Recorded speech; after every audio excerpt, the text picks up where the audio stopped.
मेरे काबिल कराम कबीर वाला और नवाज से आने वाले मेरे डॉक्टर्स,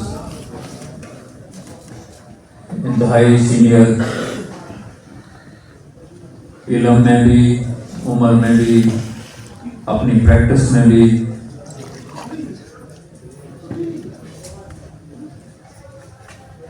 और इसके साथ साथ मैं फरहान फार्मेसी के CEO डॉक्टर खुर्रम अजीम साहब को,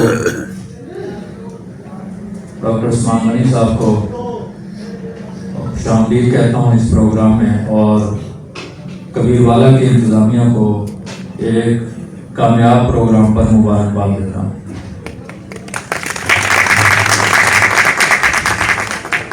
क्योंकि मुख्तसर टाइम है और मेरा मौजू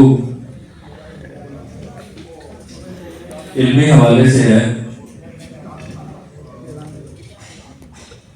क्योंकि हम डॉक्टर्स हैं और हमारा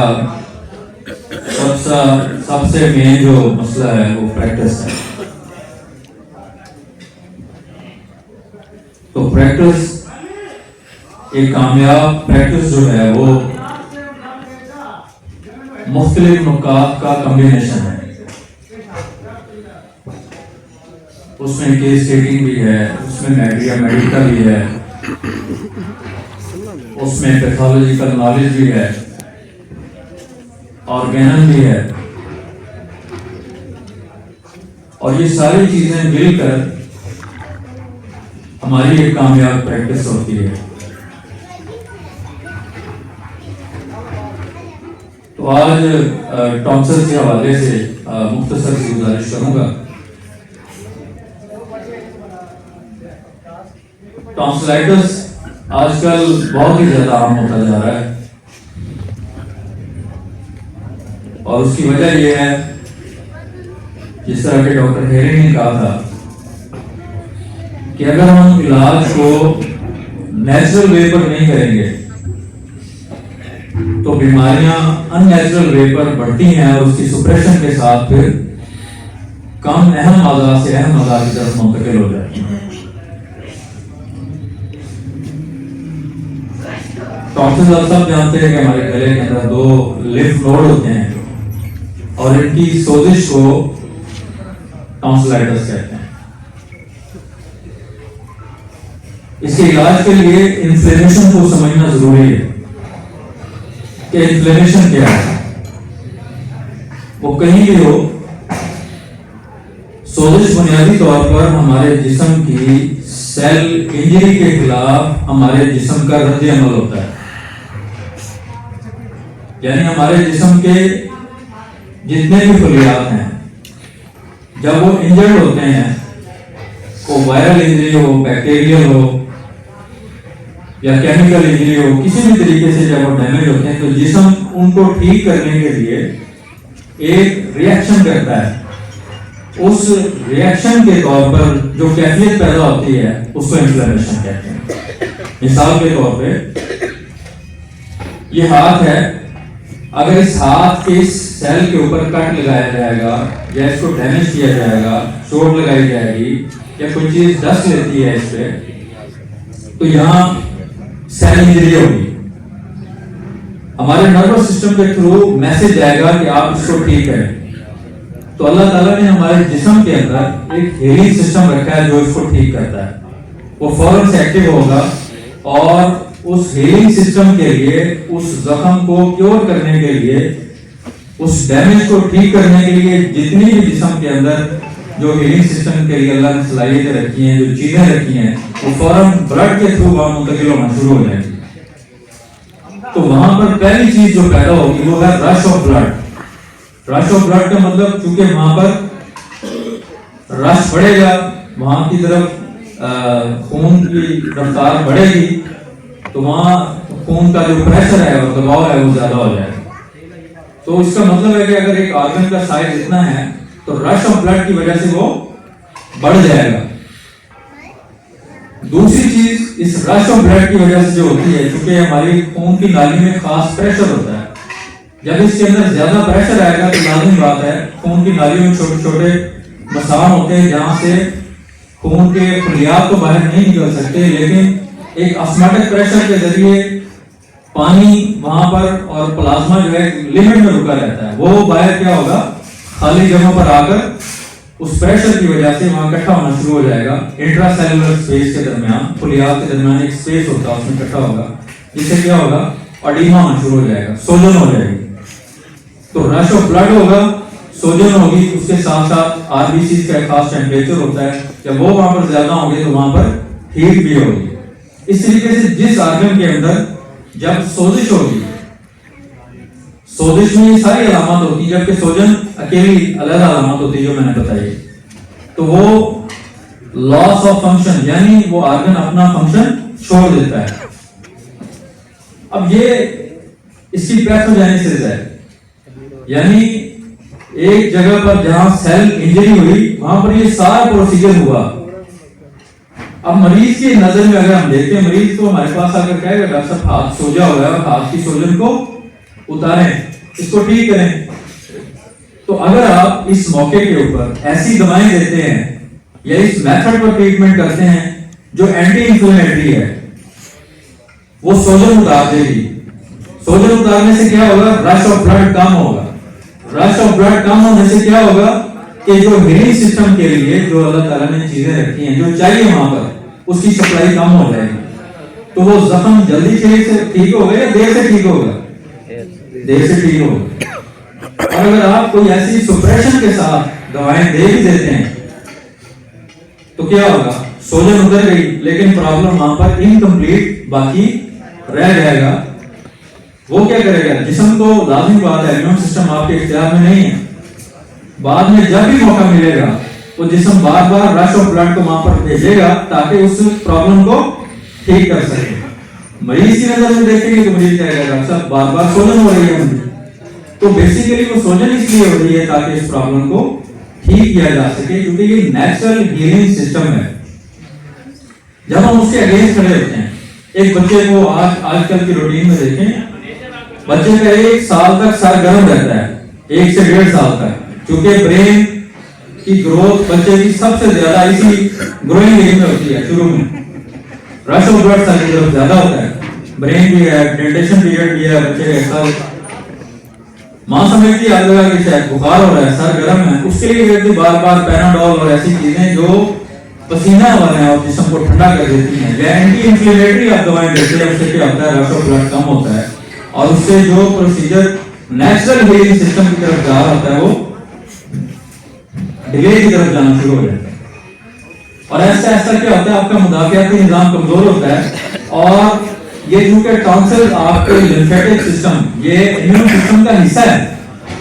हमारे जिस्म में होने वाली कोई भी जो इन्फेक्शन है उसके अंदर वायरल हो, बैक्टीरियल हो या इसके अलावा हो, तो ये लिम्फ नोड क्या करते हैं, आपके प्लाज्मे में जितनी भी इंफेक्शन होती है और ये वायरस बैक्टीरिया और जितने भी ये हमारे जिस्म को नुकसान पहुंचाने वाले जो जानदार होते हैं इनको मार देते हैं। इनको सफाई करने के बाद ये लिम्फी नाली के जरिए दोबारा खून में शामिल करते हैं। तो यानी ये फिल्टर प्लांट है हमारे।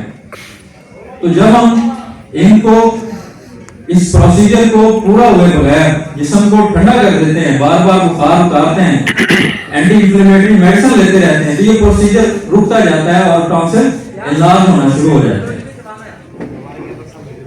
100% इलाज है। मेरी प्रैक्टिस में मुझे याद नहीं पड़ता कि शायद कोई ऐसा केस हो जो सर्जरी की तरफ डॉक्टर ने रिकमेंड किया और ठीक ना हो। और उसके लिए सबसे पहली चीज इस प्रोसीजर को समझना है। मैं मरीज से 2 बातें करता हूँ टॉन्सिल इलाज देखने के बाद। सबसे पहला सवाल ये है कि क्या जब इसको बुखार हो तो आपने बुखार में कोई भी बुखार उतारने वाली दवा नहीं लेनी, क्योंकि मुझे पता है हमारे परेशान होते हैं 102 बुखार हो गया, 103 बुखार हो गया, तो उसके ऊपर जब बार बार देंगे टॉन्सिल कभी भी ठीक नहीं हो सकते। वो कहते हैं डॉक्टर साहब बुखार तो बहुत तेज हो जाता है। मैंने कहा आपका मसला है।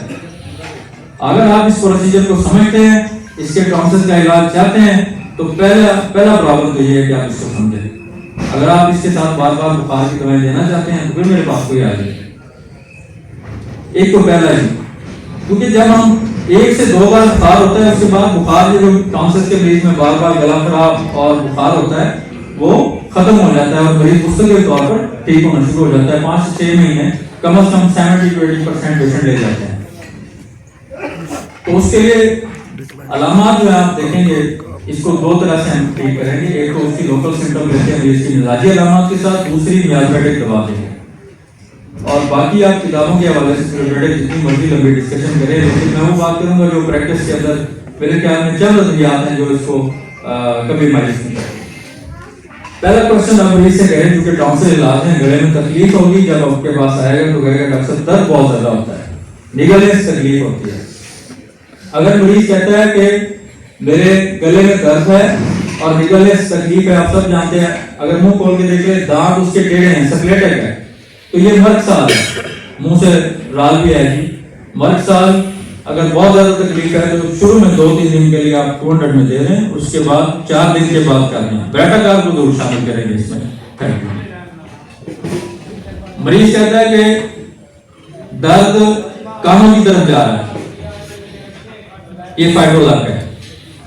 दर्द कान इस गले में, मर्द साल दर्द गले से कानों की तरफ जाता है तो फाइब्रोलाइड भी इसी तकलीफ से 200 में बेटा का आपको जरूर आप 30 में साथ शामिल करेंगे, सुबह दोपहर शाम देते रहेंगे। इसी तरीके से मरीज अगर कहता है कि मेरे राइट साइड पे दर्द होता है टॉन्सिल में, सिर्फ राइट साइड, जब भी वाला होता है राइट साइड होता है, मर्क आई बेटम फिलेमोन। और अगर मरीज कहता है कि मेरे टॉन्सिल लेफ्ट साइड पर जब भी दर्द होता है, इलाज होते हैं लेफ्ट साइड होता है, तो वो मर्क आई बेटम रोब्रम। मुझे कंफ्यूज कर दी थी, भूल जाती थी, तो मैंने इसको याद रखने के लिए जो इसका आखिरी लफ्ज है रोब्रम और फ्लेमम, को क्योंकि रोब्रम फॉर राइट लेकिन ये लेफ्ट के लिए है, तो राइट के लिए आपने याद नहीं करना, और फ्लेमम राइट के लिए आप याद करें। तो ये ज्यादातर अद्वियात यही है। उसके साथ अगर पस पड़ गई है और दर्द है, वक्ती तौर पर हाइपरसल काम करेगी, लेकिन मुस्तकिल अद्वियात आपकी यही है, फाइब्रोलाका, मर्क और ब्रेटाकार फेटी को आप देते रहेंगे। जब दर्द तकलीफ खत्म हो जाए, आपकी जो इलाजमेंट है उसको ब्रेटा जो उसको इलाजमेंट को भी नॉर्मल करती जाती है, ऐसा हुआ। लेकिन आप तो कहते होंगे कि ये अद्वियात हम देते हैं और अक्सर टॉन्सिल्स ठीक नहीं होते। इसके साथ टेक्निकल चीजें तो मैंने पहले आपसे बताई है कि जब तक आप मरीज के बुखार के हवाले से उसको नहीं रोकेंगे तब तक बेहतर नहीं होता। और फिर भी अगर मरीज बहुत ज्यादा इस्तेमाल करे तो इस टॉन्सिल से बुखार के लिए आप बाकी दवाएं भी अलामत में, लेकिन सबसे ज्यादा जो इसके बुखार को रिकवर कर सकती है इमरजेंसी के तौर पर आप साथ देना चाहें तो वो बेलाडोना।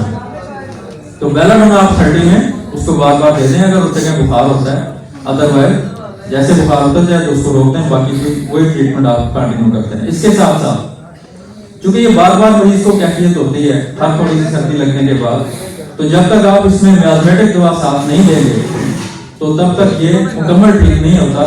ये ठीक कैसे होगा, ये भी एलर्जी की तरह ऐसा होता है कि ऐसा ऐसा इसका गैप बढ़ता जाता है और तकलीफ कम होती जाती है, और 6 से 7 महीने के अंदर मरीज दोबारा कुछ भी अगर खाता है ठंडी चीजें या कोई ऐसी चीजें, तो तब दोबारा उसको ये प्रॉब्लम नहीं होता और मुस्तकिल तौर पर बेहतर हो जाता है। तो इसमें मियालमेटिक दवाएं ज्यादातर 2 इस्तेमाल होंगी। एक तो ट्यूबरकुलिन, अगर मरीज दुबला है और अगर जिस दौरान में उसको इन्फेक्शन हो आपके लिए तब तकलीफ के लिए बार बार आए तो स्ट्रेप्टोकॉक्सिन 1 mg के अंदर, और सबसे ज्यादा आपको जो रिलीफ देगी स्ट्रेप्टोकॉक्सिन है, और ट्यूबरकुलिन महीने के बाद आप बारी बारी उसको देते रहेंगे।